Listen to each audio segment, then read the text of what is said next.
Right, how you doing, people? Just a quick one, bit of an editing video here. Got an email or text message or WhatsApp, whatever it is, from a chap called Colin. All right, Colin, cheers for getting in touch, buddy.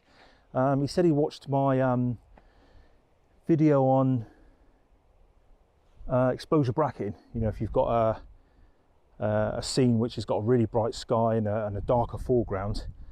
I did a video on taking 3 shots, blending the 3 together. Obviously a longer exposure to bring out the detail in the darker foreground, a quicker shutter speed to darken the sky, a mid-range shot, join them in Lightroom. Got more dynamic range and more to play with. He sent me a few pictures, cool as. I think he's got the angle of it, brilliant. That means my accent's getting across to someone. In this vid, I just wanted to kind of say, that's cool, but have some trust in the dynamic range of your camera. When you're out taking pictures, just keep your eye on your histogram. As long as it's not spiking to the right or spiking to the left, and you can get all the detail you want in one shot, push it, push it, push it, and then when you get back on the computer, you can raise the shadows or drop the highlights. Go back on the computer now and I'll show you what I mean. Just to show how good the sensors are on these cameras now. Sometimes I handheld take a shot and it looks really dark on the back of the camera, but I'm looking at my histogram, all the details there. And then when I get back on my computer and I put a mask over the foreground, a graduated mask, or mask the foreground out and lift the shadows, I'm like, this is like voodoo magic. It is unbelievable.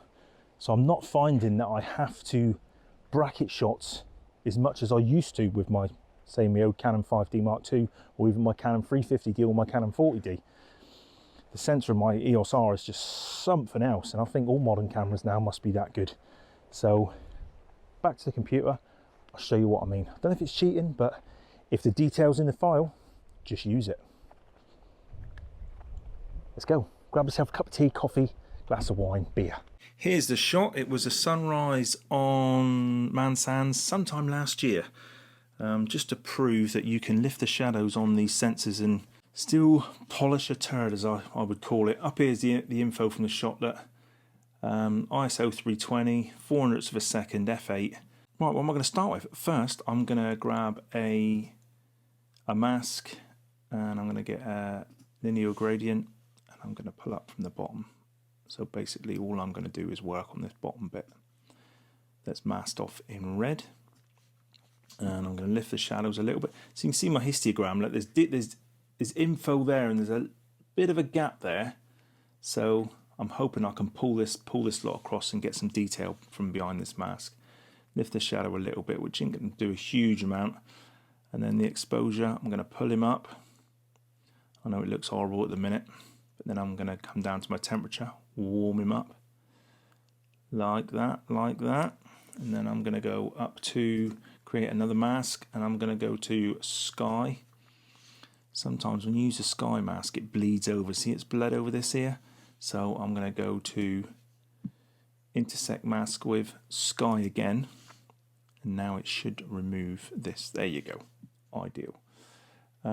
Shadows, lift the shadows a little bit. I'm going to funk this sky up, so I'm going to come down to clarity, pump that up, oh yeah, like that. And I'm going to go back up to the temperature, warm him up a little bit, because it was a very nice warm morning. Ideal. And then I'm going to come back out of there.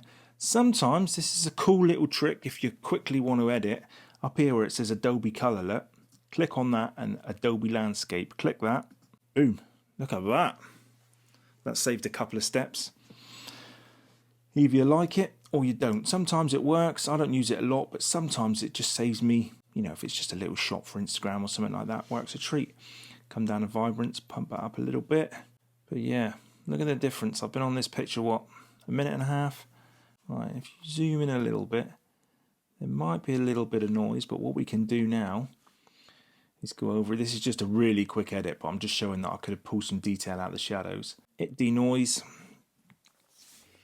And hopefully I'll get rid of a little bit of noise in that foreground if there is any. Oh yeah, plenty of noise.